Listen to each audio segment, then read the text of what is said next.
wondering how I got into this mix. Hey everyone, this is Derrick Broze of the Conscious Resistance Network, and once again I'm back to bring you an interview with another important guest. You guys met Johan recently, who's over there in India doing great work. Now we're going to fly on over to Australia and talk to some of our other brothers out there who are doing good work. Specifically, we're talking with Dave. How you doing, man?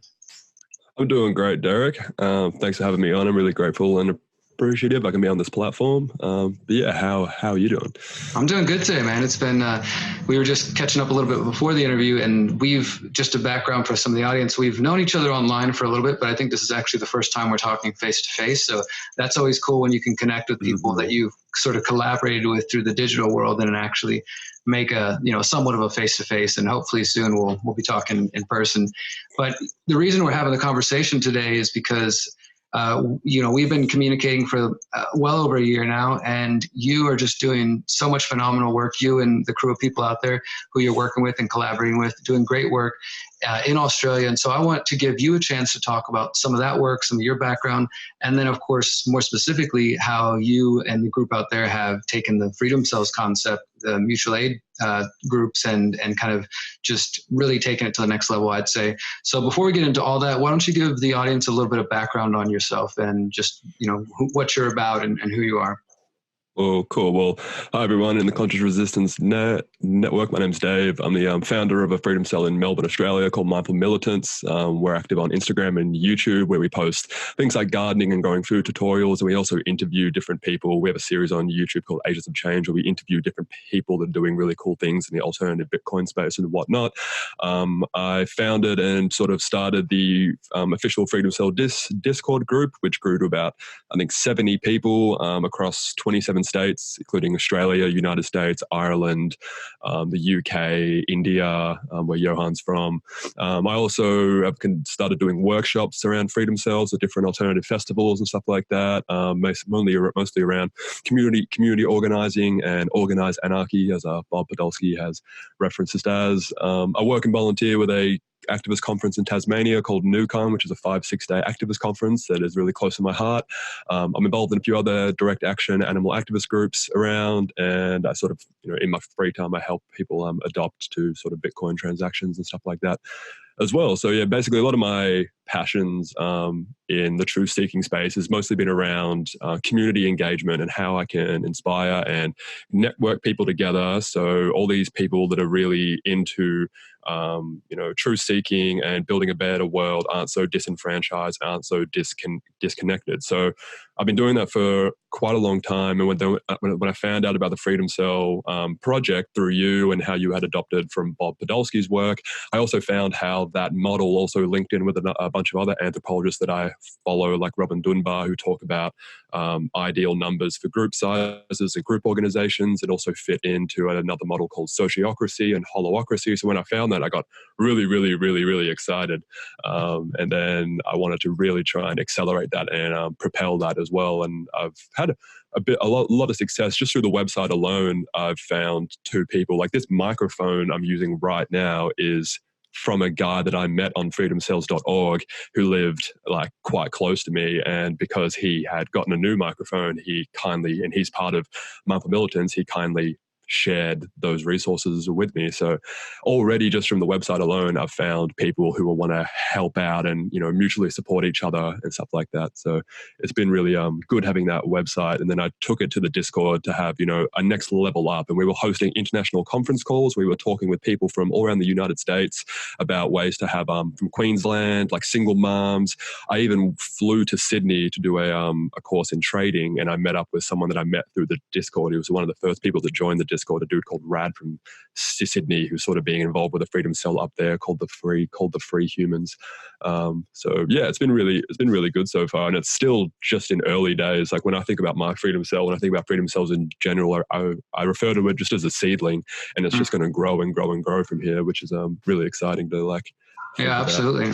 Lots of good stuff there, man. I want to just touch on a couple of points there. First off, that's really awesome. I hadn't heard that you got some equipment through the Freedom Cell Network. So there's, like you said, that's a pretty good example. Even those things that might seem small at first, those are the things that are, now this microphone allows you to broadcast and communicate your content and to do interviews and to share your message. And so all these things ripple out, and it's really beautiful to hear that.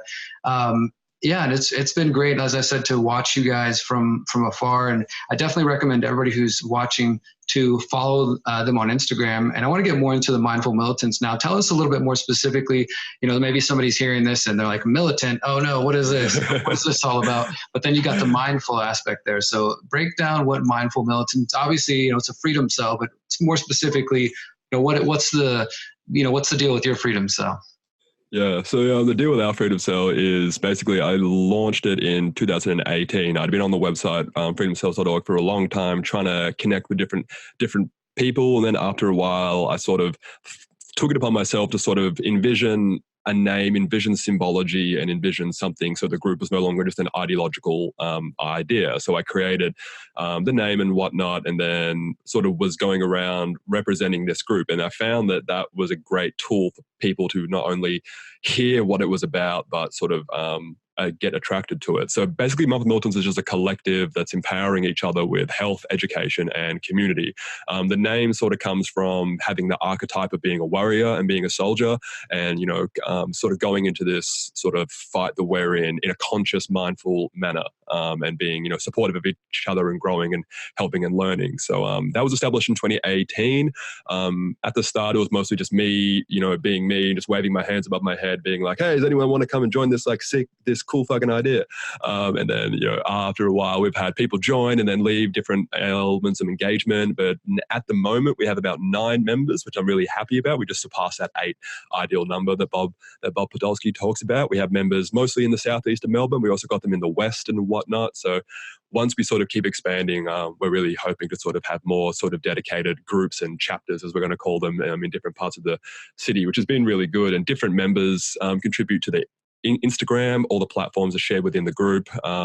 Different people share gardening, stuff like that. We have members, one member, Katie, goes and does workshops about gardening at major festivals.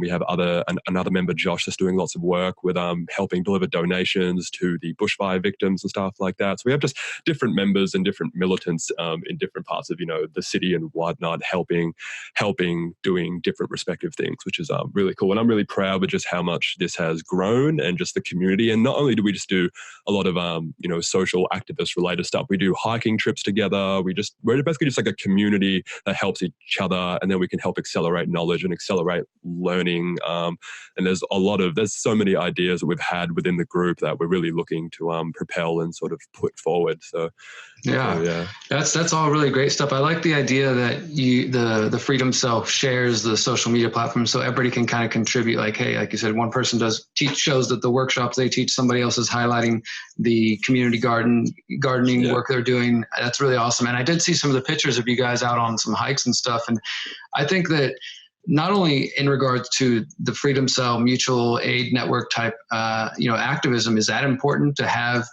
people that you can collaborate with, that I'm not saying everybody needs to be a freaking bodybuilder or anything like that, but being able to take care of yourself, because I feel like just activists in general, there's a lot of focus on, of course, the education, learning about the world. And, we try to bring in some of the spiritual mindfulness element to it. But I also still think there are people who might be very aware of what's going on in the world, but maybe their diet or their health or their physical activity isn't the best. And so, let's just say some zombie apocalypse, shit hits the fan type situation. You might not last that long if you can't go on a hike up the hill a little bit, So I appreciate that you guys are doing that. And tell us a little bit about that. What's that been like? You guys go out for a certain amount of days, or do y'all have anything set, or y'all just kind of go out there with your gear?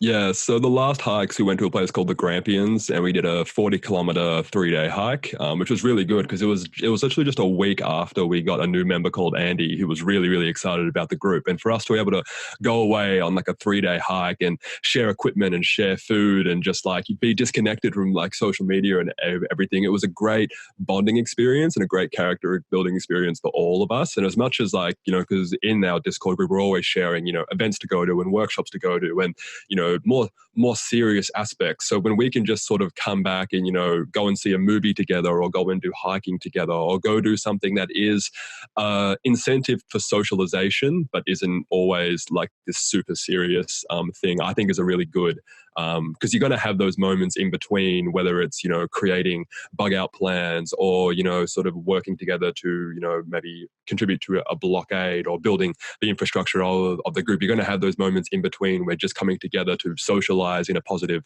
way is really important to keeping the group together and keeping the group whole. So yeah, we went hiking for 3 days and shared equipment. I actually filmed an entire vlog about it, but I've been having some troubles with my editing computer, so I'm hoping to get that up in a few months. And just like, and everything we sort of do, I try and document it, and I try and make content around it, because I find that promoting those on all different avenues is really, really, really important. And that's one of the tips that you sort of outlined in 10 tips to building your freedom cells. The stuff that you're doing, promote it and put it out. And I found that to be really instrumental just in people's gravitation and people's exposure to it. And one thing I've found that's really interesting is those people have already started to approach us as a collective for certain projects and certain work that we might be better suited as a group, which I found is really, really interesting. Because say if you have a project, whether it's in direct activision or something that's requires a bit more thought and a bit more attention, to be able to approach a group that's already pre-organized and has a history of, you know, organization and cohesion is a lot more attractive to some people than just, you know, trying to rally up 5 random people who might not even know each other. So I found that to be really humbling, that people have felt confident to do that, which is really cool. Yeah, that's awesome. And I definitely agree with you on the, you know, social cohesion aspect that you know, we've talked about this with some of our Freedom Cells and just kind of activism in general with working with other people in groups is it seems like maybe a good idea is to start off on some smaller project that you recognize, like, okay, me and these people built a garden together. Okay, we learned a little bit about each other and how each other operates. I imagine if you go on a 3-day hike with somebody and you're sharing equipment and sharing food, you're going to learn a little bit about each other and the conversations are going to happen. And I feel like, as you know, those type of relationships are what make it easier to continue to collaborate and work with people into the future. You know, when things might get a little bit more hairy, let's say. So I do think that's important. And you're 100% right. The reason I put that tip in the 10 tips for building freedom cells as far as promoting it, because that's just been my experiences as an activist. And before I got into activism, I was a promoter. So I was promoting bands, promoting music. So I was kind of already in that mindset of printing up flyers and putting things out and promoting events via social media. So when I started to do activism, it just made common sense to apply the same tactics. But then I've noticed a lot of other activists and people who are doing good work, but maybe not the best at self-marketing or promotion and things of that sort. And, you know, nobody knows about it. So it doesn't grow. And then eventually those things they fall apart, or they just, you know, energy dies out. So it's absolutely important for people to be able to step a little bit out of their comfort zone and to put something out there. And truly, like, if these activities, hiking, community gardening, mutual defense, learning about crypto and learning about alternative ways to live, if these things are really beneficial to us, it only makes sense that we should be encouraged to share things. So I definitely want to highlight that. And just a note for those who have tried to check out the Freedom Cells website recently, there probably have been some error messages. The guy who built the website for me has been unable to be reached, but recently I talked to him, and I think we're going to be able to have a smooth transition of the website where I will be able to have a little bit more, administrative abilities to it. So in case issues like that pop up, because I do think it can be a valuable tool. Like you said, you connected to other people. I've met people through there, and I've had this from other folks. So we want to keep that platform going so that we can make it easy for us to connect in the digital world, and then transition that to doing activities like you guys are doing. So I really appreciate the awesome examples you guys are doing. But I know you wanted to share some more about, you mentioned a couple of things about, we mentioned Johan, and I know Johan played a role in your Freedom Cell. So maybe let's start there. Yeah, so Johan was one of the instrumental people who joined the Discord that was already making moves and strides to create a Freedom Cell, and to have it all the way in India, in Mumbai, I think he's from, to see that and be like, whoa, like, we're creating groups over here, he's creating a group over there. That was really awesome. I think recently on our Instagram, our other member Josh has been helping go out to a distribution center and collect donations, because Australia is pretty much on fire at the moment and there's a lot of things burning, and he's been helping go out to affected areas in Victoria and stuff like that. And when I made a post, and we have our own sorry, a bit sick at the moment. We have our own sort of Bitcoin wallets and stuff like that, and PayPal wallets as a part of Mindful Militants. And I put that up saying, if anyone wants to give donations, you're welcome to do that. And Johan stepped through and actually donated a sum of Bitcoin to us that's going to actually be instrumental and help to buy a bunch of dust masks and a bunch of gas masks that I will help facilitate and give to Josh, and then he will help go out, sort of thing. So to have a group that can sort of instrumentally like facilitate that, like the Bitcoin transaction, getting the money, turning it to fiat, giving it to another person, just to have that ease of accessibility to do that, and then have someone that's already going out and like be able to hand deliver the donations is really cool. So it's already really cool to see international freedom cells working together with each other, and using things like cryptocurrency so we can send money internationally and whatnot in a much faster way than a lot of other international money transfers would have worked. So that was really, really, really cool. And when that happened, I was like, whoa, like this is really really great and really fantastic. And it starts to become a little bit more real, right? That there's a network, because as you said, we're kind of the seed of this. I definitely do believe and hope that if these, and as I've written in my works, that if these concepts continue to grow, well then, it really depends on the people, right? If this idea, just like any idea, can be the best thing you've ever heard, but if nobody steps up and, takes advantage of it, well then it's just going to sit on the shelf. So we're the people who are kind of the early ones who recognize value in this, and we're pushing it forward. And so are other people around the world that probably we haven't even connected to yet. And, the interconnectivity of these cells, even on this small scale, is showing that, hey, even if we're just maybe one group here and one group over there, we're already starting to interconnect and create what could eventually be a parallel network of support systems and a way past corrupt government, past corrupt corporations, and past, a lot of the issues that we've dealt with as a species. So, it seems like to me, maybe that seems like such a lofty goal to some listeners, but, truly that is the goal, at least for me, when I was putting these ideas out there. That's the intention is, I think there's a lot of benefits to it, really practical things, gaining skills, gaining, friendship and getting healthier mentally, physically, spiritually. But also I do think that this creates a path to an alternative system outside of the current paradigm we're in. So I'm really excited to hear that, man. And I wanted to give you a chance to just share a little bit with the audience as somebody who has now put in some time with this concept and developed a Freedom Cell, got up to 9 members, working and collaborating with other people who are advocating this in different countries, and really putting it to use. What do you feel are some of the biggest challenges you have faced, from the practical to maybe bigger things? Because I know you've started to go out and speak about Freedom Cells and at various events, and you printed out some pamphlets related to both Mindful Militants and Freedom Cells. You can feel free to show those to everybody. Excuse me. And I'd just like for you to just offer us a little bit of anything that you have to offer the audience who is interested in hearing this, but might wonder what are the obstacles they're going to face. Yeah, so when I first started trying to facilitate my own Freedom Cell, there were a lot of challenges, especially when I've been talking to people through the Discord and talking to people face-to-face doing workshops. A lot of the main, first hurdle people come to is not knowing anyone or not being able to identify those potential candidates and not knowing who to reach out to. And I in my own life had that. I have a lot of friends that are into activism and into, doing really amazing things, but the desire to maybe collectivize and organize is foreign to a lot of people, which is an element strange, because the desire to collectivize and create a community isn't an ideological idea. People do it in the fields of business, people do it in the fields of music, people do it in a lot of different areas. So to translate that to something like social change isn't a crazy idea for me. So when I sort of speak about it, I sort of come with two angles. The first one is, when I have these flyers and I put them around, people can help and join an existing Freedom Cell that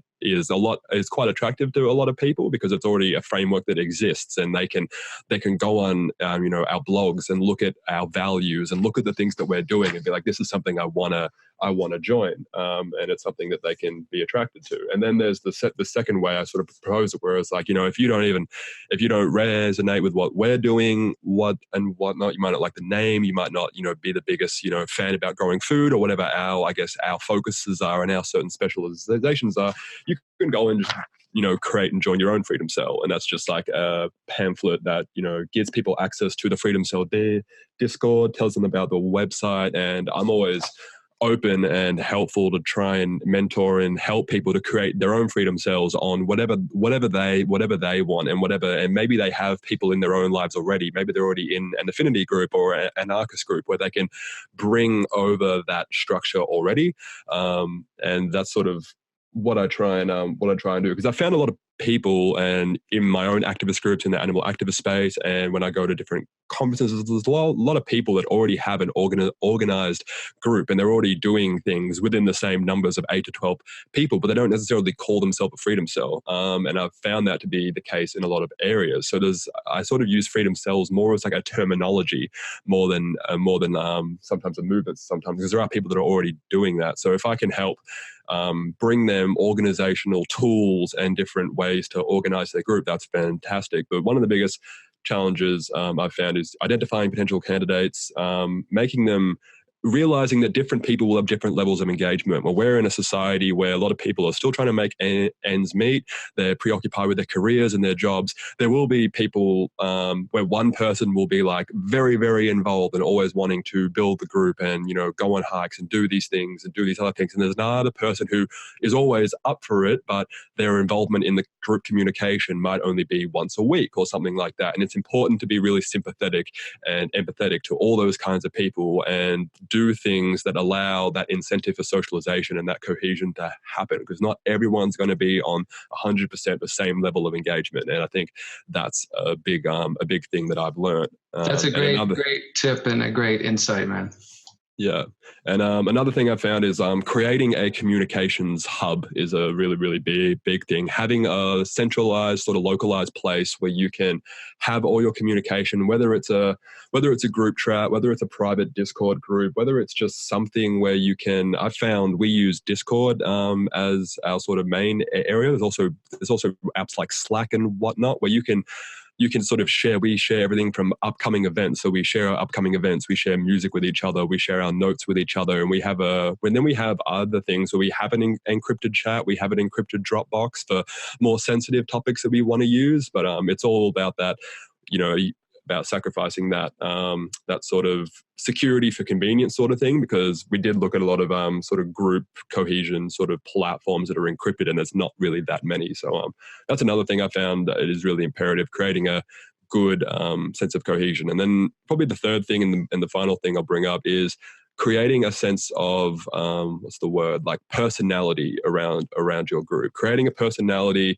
I'm always, when I've been chatting to some of the people that are creating a freedom cell in Sydney, I always highlight on just the importance of having even just a name, not even just calling it a freedom cell, getting together with your group, thinking of a name together, creating symbology, creating, I guess, a logo would be the wrong word for it, but a symbol where you can wear it and stuff like that. And even if you want to create merchandise or have it, like, even we even have like a Facebook page that we don't really use because we don't really like Facebook, but it's still there. We believe in being on all platforms, and people can actually, under their employment statuses put, soldier at Mindful Militants. And about having that, it creates a sense of belonging, and it creates a sense of community, and it creates a sense of pride. And as well as it's something that you can share, and it's something that you can actually take pride in. So I always believe that it brings a sense of, community and personality to what you're doing, and you can take greater pride in it. Yeah, I like that. And, so I want to counter that and play a little devil's advocate based on my experience of being an organizer in Houston and working with the Houston Freethinkers, and which was sort of my first attempt at a freedom cell before I even really knew, what it was. But I've been called a cult leader more than once over the years by local activists for just being an organizer, for just being somebody, who's out there. And as you know, if you can't help it but just be loud and do things, people tend to put you into the sort of leadership position, whether you want it or not, just because by the sort of default of doing things. How do you, because I agree with you when you're saying that, like, it's important to create an identity is, I think, essentially what it is, right? Because the Mindful Militants are going to be different from maybe a freedom cell that is even at one neighborhood over. It could be a completely different style, different interest, different, skill set. One freedom cell could be a bunch of parents with kids who focus on homeschooling and focus on, that sort of thing. So there's going to be different goals and different purposes. Whenever I was doing my tour last year or the year before, I met Tyler, who's from Utah, and his was called the Salt Lake City Hive. He called, the Freedom Cell a hive. So the same thing, they kind of created their own identity with that. And I think that is valuable because, like you said, it creates cohesion. It can give people a pride and sense of a belonging, which is why people turn to other organizations like, say, street gangs or the cops or, any sort of other gang mentality out there, right? So how do we balance that between creating a group where there can be camaraderie, there can be belonging, but not turning into that? Do you know what I mean?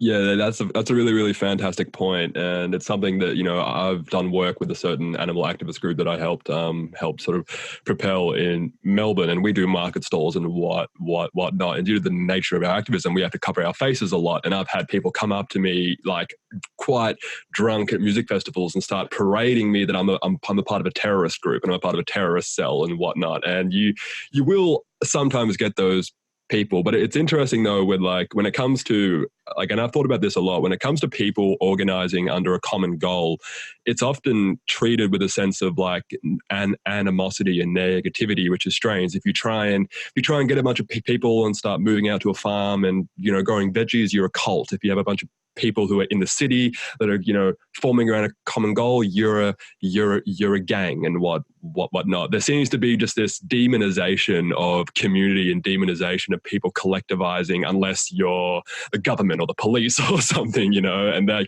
they're really organized and they're really stuff like that. So the way I guess we would combat it is by, one thing would be promoting what you're doing. If you're a secretive group where you'd have this illustrious name like Mindful Militants and you're doing these things, but you're not open to sharing what you're doing, people are going to think you're doing some real whack kind of shit. But if you're out there saying, hey, I taught someone how to grow a radish, I helped my local community in this. I'm doing a workshop on how to make your own deodorant. This is us going hiking, and you're expressing what your credentials are about and what your values are about. And we even have, our own Minds blog posts. It's just pretty much sometimes when people ask me what Mindful Militants is, I just send them the article and be like, this is, and it's something that we've put a lot of thought into. It has our, our vision, our values, our ethics, what we're trying to do, what we're trying to accomplish and stuff like that. And it's just there, you can that's sort of by having a sort of sense of identity around it. And it's going to be, as you've talked about before, having those horizontal and vertical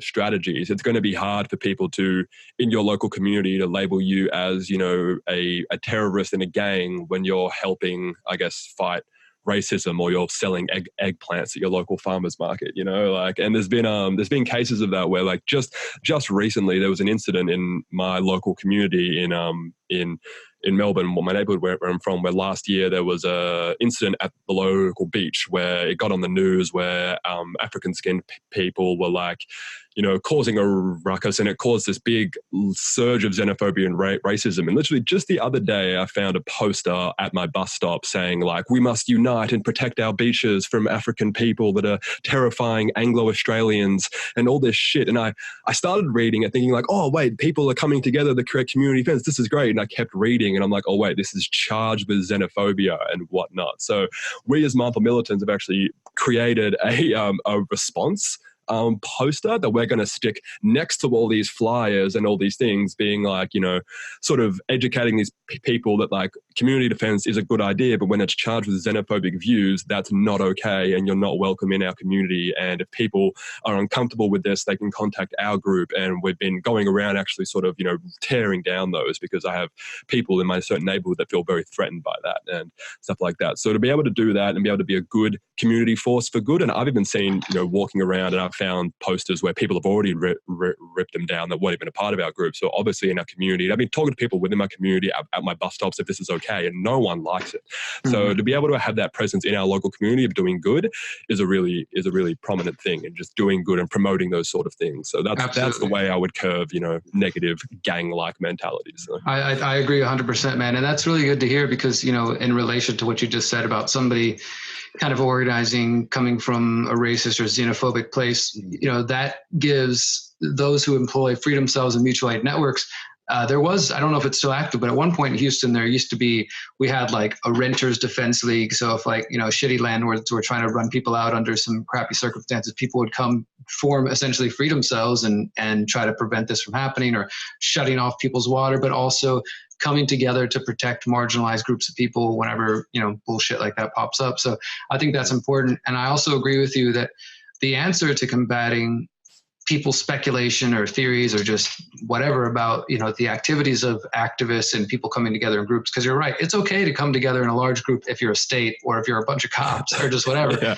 But if you're a bunch of young people together, you're a gang, and you're a terrorist group, or you're a terrorist cell, whatever. So we need to combat that. But I think that the answer really is, as you said, let people judge us by the fruit of our actions. Show them what we're up to. Because when we had the Houston Freethinkers, we had this crazy incident happen, where the cops arrested me, and it was all over the local news. They pulled a shotgun on a crowd of 100 unarmed people, pointed the shotgun, and it made local news and all this stuff. And the local news totally flipped the story and said that we were like a mob of drunken, angry people, and that we were surrounding the cops and all these kind of things. But when they put that out there, I mean, nobody seemed to even buy it, because the people had seen us out there raising money for various organizations, feeding the homeless, building community gardens. They'd seen us out there and already knew what we were about. So their propaganda didn't work. So I think that's the value of it. All right, man. Well, I guess I'm going to start to wrap up here, but I want to give you an opportunity just to close out, mention your websites and anything else that you want to offer to the audience. I will, of course, put the Discord channel. I haven't been as active in the Discord channel as I'd like to be. I hope to change that this year and really be more active in there. And for those who are interested in the concept of FreedomCells and what we've talked about today, of course, check out Dave and the Mindful Militants, but also go back to our playlist, and you can start at the beginning of what is a freedom cell. And I have a bunch of different videos applying it to different things. You can apply it to brush fires in Australia. You can apply it to hurricanes in Houston. You can apply it to all kinds of different things. So check it out. But go ahead, Dave. Let us know, what's on your mind. Well, I would love all you guys to go visit our YouTube channel, just Mindful Militants. We got a whole gang of new videos coming up really recently. Just after this, I'm going to go out to pick up a brand new camera, so the quality is going to get a hell of a lot better. So I'm excited for that. We're always active on Instagram, sharing gardening tips and what we're doing, where we'll be in Melbourne. So that's just mindful.militants. We're active on minds.com/mindfulmilitants. And check out New Kind conference if you're from Australia or you're from overseas and you want a really professional activist conference to go to. Check out newkindconference.com.au. I'm always there working. You meet some amazing people. It's where I met the first member of Mindful Militants, so it's a fantastic place to meet. And check out, keep listening to the Conscious Resistance and getting your daily intake of all things progressive. So thank you, Derrick. Really appreciate this opportunity. And When I told you before, man, I really do appreciate your work, and I appreciate the time that you put into this effort to grow this. And I know it really has nothing to do with me. I'm just putting the ideas forward, and other people like yourself grab onto them, and each of us build on top of those, and it keeps building and growing. And I'm really thankful that you have chosen to do this. I look forward to watching the growth. Everybody, of course, I'll put all the links below. Make sure to go follow and subscribe to their channels and show them some love. And if you're anywhere near Melbourne, Australia, or going to be out there, make sure to connect with them. And check out the FreedomCells concept, because we talk about a lot of daily news here, and it's not always good things. And if you're wondering sometimes, well, what are the solutions? These are the solutions. These are the solutions we're trying to put forward. So please put as much energy and time into the solutions as you do obsessing over the problems. And that's how we're going to change things. Until next time, guys, remember, you are powerful, you are beautiful, and you are free. Peace. Peace.